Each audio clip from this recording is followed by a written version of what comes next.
to see the development. They kept the liquor store though. Of course. They just moved it down. They moved it from a...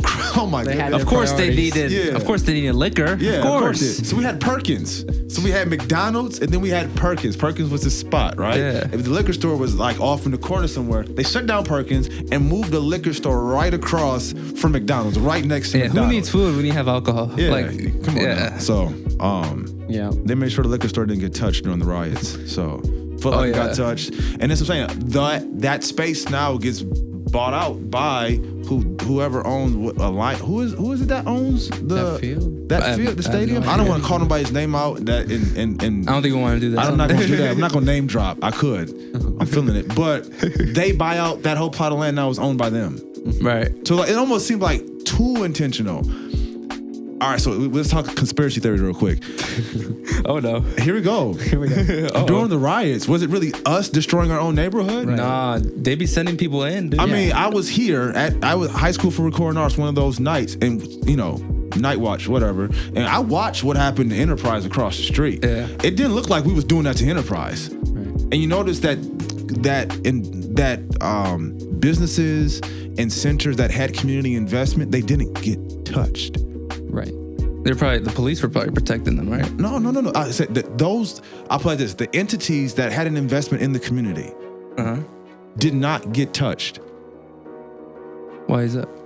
I don't know why our school didn't get touched, except for that we have equity in the community. So there was that sense. On one hand, there was like, if you were actually, the community knew who you were less likely to get touched that night.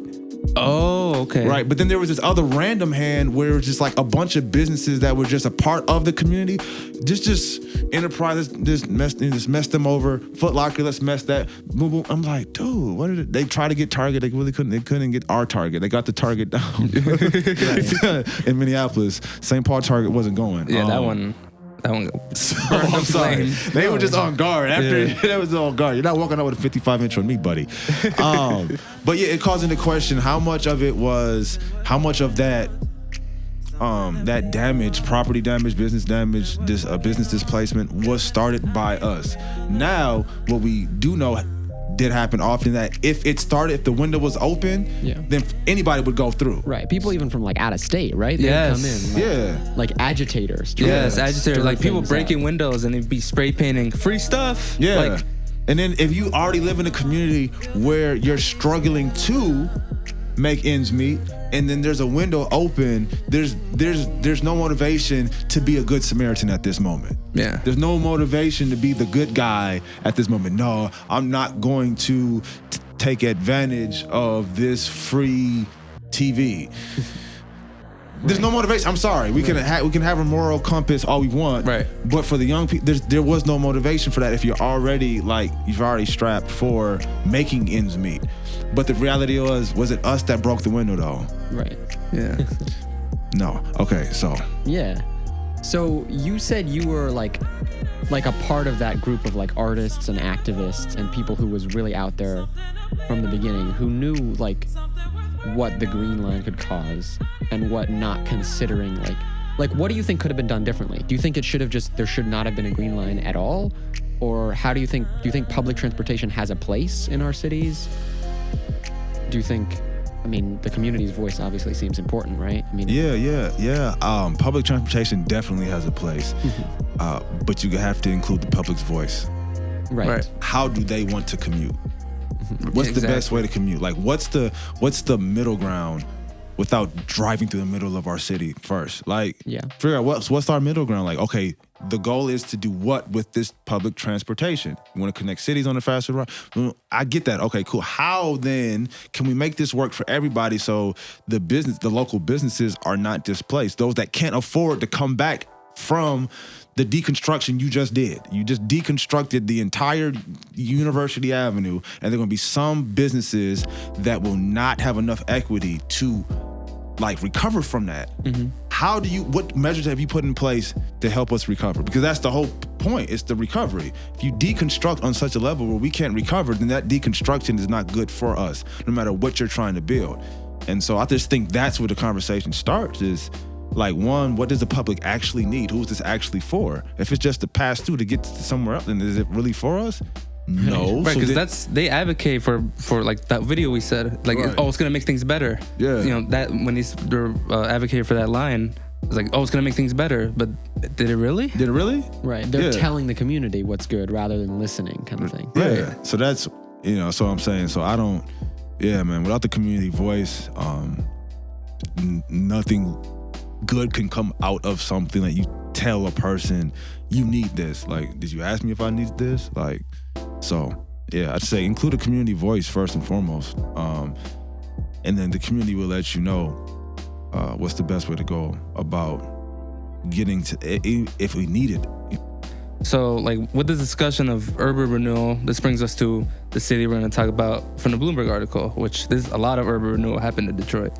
So, Rafi? Yeah. So there was, very similar to Rondo, this like thriving like African-American neighborhood in Detroit. It was in Black Bottom neighborhood, and there was Paradise Valley, which was like the commerce business section. And then, as you can imagine, a highway. There were two highways actually that were kind of plowed right down through downtown Detroit. I got 2 for 1. Yeah, I-35 exactly. and I-37.5. 375. Yeah, exactly. Wow. And so yeah, these neighborhoods are no longer. They don't exist. Like they couldn't rebuild, and it's just across the country. It's again and again and again, right? And so it's just so hard to recover from that. And this Black Bottom neighborhood in Paradise Valley, they were like centers for like Black excellence. They were places for jazz and other musicians and for community leaders. You know, there were so many great people who came out of that neighborhood and who were influenced and who'd lived there. And then they just sent it through.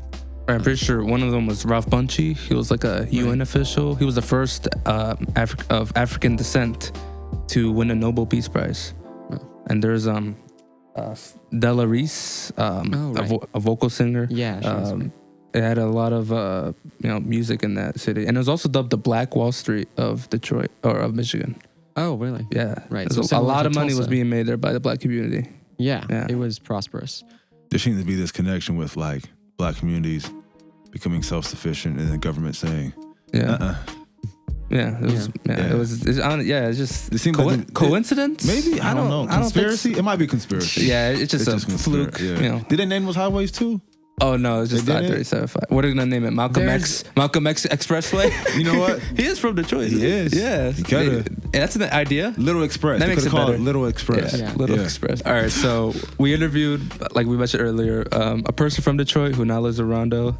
He works in Rondo. He lives in Minneapolis, but but he's very much in the community. He's your jazz teacher. Yeah, he teaches jazz at Walker West Academy of Music, which is right on Selby. I work with him, and he, tells all these stories about both like what it was like in Detroit and coming to Rondo and learning about the devastation of these highways. And so Kevin Washington is who we talked to a couple weeks ago, and he has this perspective of being in both of these places. And so let's play that interview. So we are the Youth Council of Reconnect Rondo, and we're basically trying to, bring people together and, learn ourselves about the history of this community and, teach other people about, the impact that the I-94 highway had, cutting straight through Rondo and, kind of devastating the Rondo neighborhood and community, which was like so vibrant. And, you are teaching here in Rondo, and you've been in a lot of places in the U.S. and, you've seen some of these same things with where maybe how highways have affected communities and other ways that like the government has kind of come in and disrupted these like Black communities. So I guess we could start by, you just telling us in general, like a little bit about like who you are, where you're from, how'd you get here? How'd you get to Rondo? How'd you get to where you're living now and what you're doing? So originally I am from Detroit, Michigan. Came to Minneapolis, St. Paul, Minnesota. Yeah, I said it that way. 1987. It's like 12, 13 years old, something like that. My first grade here was 7th grade. Oh, okay. How did I get to the Rondo neighborhood? Now, what's funny is I've never lived in St. Paul, but I've always been a part of the Rondo neighborhood because I'm teaching, and I'm an educator at Walker West Academy of Music. When I first moved here, that's where I started taking piano lessons. And my parents met some people. They pointed their finger to St. Paul. I quickly began to see the difference between St. Paul and Minneapolis and asked my parents why we didn't move to St. Paul. Yeah. Because this Rondo neighborhood, the people reminded me of the people in Detroit. Mm-hmm. How so? A proudness, togetherness, neighborhood, strong, educated. You can feel it. Every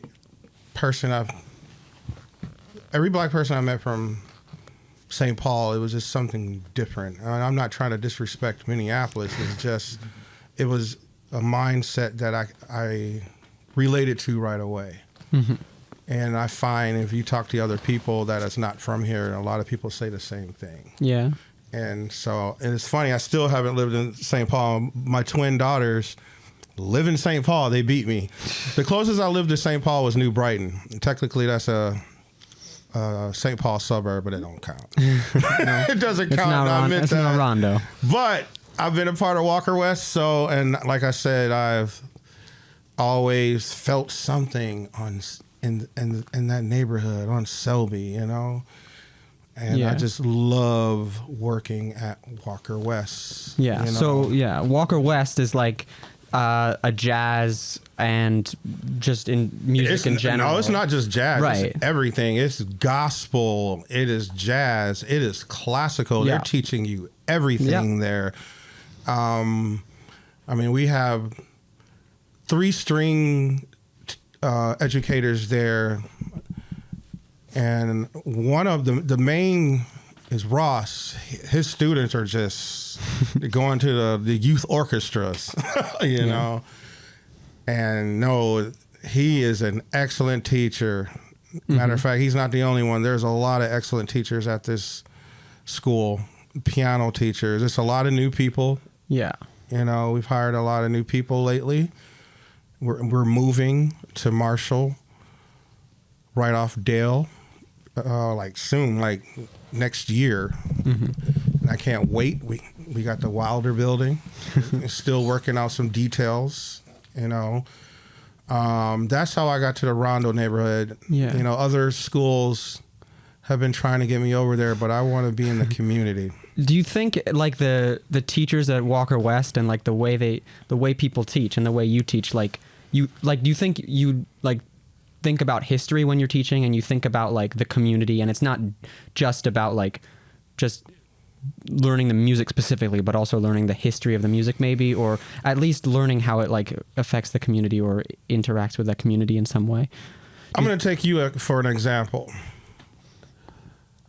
Well, this is how we do in class. We teach you the music.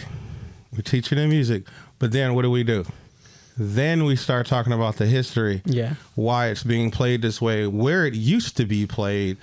And then, we talk about the history of the Rondo neighborhood, which I knew nothing about until I moved here. Mm-hmm. And then, you know, you go to these functions, you learn more and more about how important the Rondo neighborhood is. And then you realize, like, oh, they did that to that city and this city too. Oh, I didn't know that until I found out about the story of 94 here. How do you learn about that? Did you learn immediately when you got here, or when you started teaching? About 4 or 5 years after I moved here, I found out about the other cities. Okay. You know, and then my mother, I don't know, my mother had never talked about it, but my mother mentioned it. She's like, it's the same dang thing they did in Detroit. You know, my mother was born and raised in Detroit. Yeah. And so you had Davison Highway there. That was a influential black middle-class neighborhood, just like Rondo. Right. And if you don't know anything about Detroit, it's one of the blackest cities in America. And found out they put Davison Highway through that neighborhood. But then I found out something new. Oh, yeah? They also did that to 75. So 75 is also a highway. Right. That's near the Davison Highway, right? Kind of. Uh-huh. Yeah, they did that to 75. Same thing. Didn't know that. I just found that out recently. Was that like the Paradise Valley neighborhood kind of around there? Or I don't know what the name of it, but I think I know what you're talking about. No, Paradise was somewhere else. We might be talking about Miami because they did it to Miami. Uh-huh. Also, Miami, Tennessee, Kansas City, Philadelphia, LA, Oakland, Dallas, Houston. All the cities. Yeah, all the cities, Atlanta. And so you as a Black American, when you see this, and when I hear people say stupid stuff, racism is over. Really? We're going to do this? we're going to do this? And then they're like, why is Black people so angry? Slavery is over. Really? You're that stupid when it still goes on, blatant. Then when you sit back and think about it, over and over, and you find out about the other cities. Over. That's just blatant disrespectful and jealousy. Do y'all know about Black Wall Street? Yep. Yes. Same thing. Mm-hmm. In Tulsa. Not just Tulsa. Yeah. Tulsa was just one of them. Yeah. You know, you had Florida, you had Virginia, all over the place where Black people had their own doctors, stores. Oh, Black people don't ever own anything. Black people are lazy. They don't want to work. Y'all keep burning it down. Yeah. Leave us alone and let us be us. Like people from Detroit. I just had a conversation with a friend from Detroit, just recent, how we were the last, we call us the last great generation of Detroit, the last musical generation of Detroit, where we just thought white people own stuff, Asian people own stuff, Arabs own stuff, Black people. It was just normal. Every culture owns things. I didn't know it was a big deal to own, let me rephrase, let me go backwards. I didn't know it was a big deal for a Black person to own a bank until I left Detroit. Mm-hmm. Did not know that. There is I can't remember the name of it, but there is a Black owned bank in Detroit. And that bank is now in Minneapolis, I think. I think it's open. I just can't remember the name of it. My parents used to be a part of that bank. And so it wasn't a big deal to us. With Detroit, you saw every... Thank you for watching our podcast. If you like what you see, give us a like, hit that subscribe button, and click that notification bell to get notified when we put out new podcast episodes.